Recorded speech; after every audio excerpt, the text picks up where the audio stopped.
Ang bawang o Allium sativum ay isa sa mga pinakakilalang halamang gamot sa Pilipinas dahil sa antibacterial compound ng bawang na may katawagang allicin. Maraming buhay ang nasagip sa impeksyon na dala ng sugat.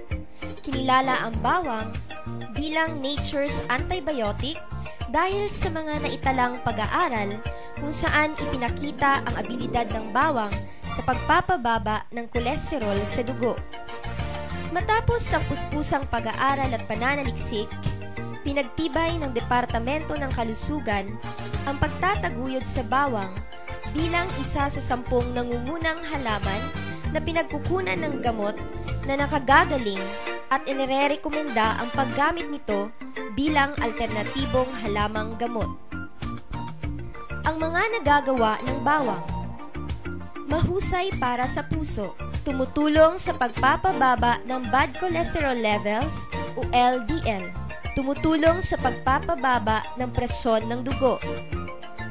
Lunas para sa arteriosclerosis, maaaring makatulong sa paggamot ng ilang uri ng cancer.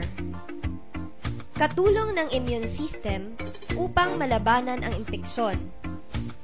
May kemikal na pangontra sa oksidasyon. Gamot para sa sipon at ubo. Pinahuhupa ang pamamaga ng lalamunan at sakit ng ngipin.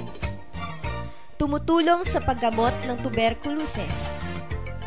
May sustansyang kontra sa pamumuo ng dugo. Gamot para sa tinea flava, barber's itch, at athlete's foot. Gamot para sa rayuma at pamamaga ng kaso-kasuan. Paghahanda at paraan ng paggamot. Para sa tinea flava, barber's itch at athlete's foot, magbayo ng kinakailangang dami ng butil ng sariwang bawang. Ipahid sa apektadong bahagi ng balat, 2 beses sa isang araw.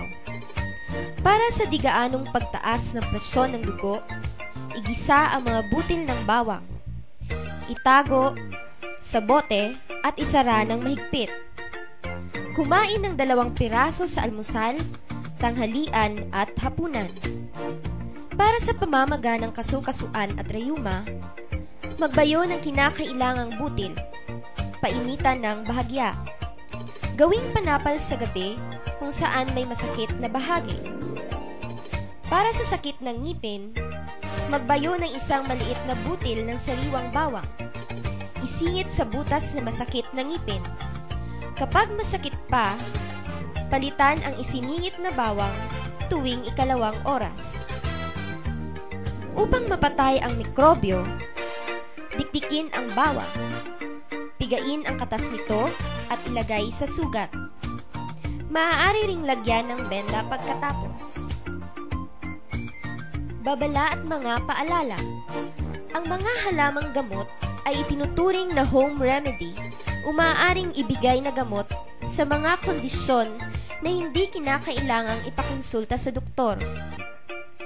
Ang mga sintomas na iyong nararamdaman ay matagal na o patuloy na lumalala. Mabuting ipakonsulta pa rin sa doktor ang nararamdaman. Hindi dapat ihalili ang mga halamang gamot sa mga gamot na nare-resita. Huwag kalimutang sabihin sa doktor na umiinom ka ng anumang halamang gamot.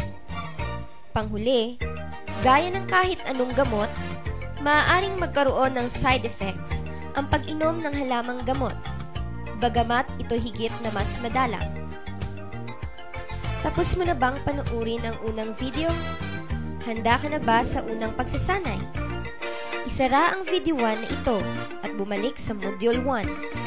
I-click ang magpatuloy para sa pagsasanay 1.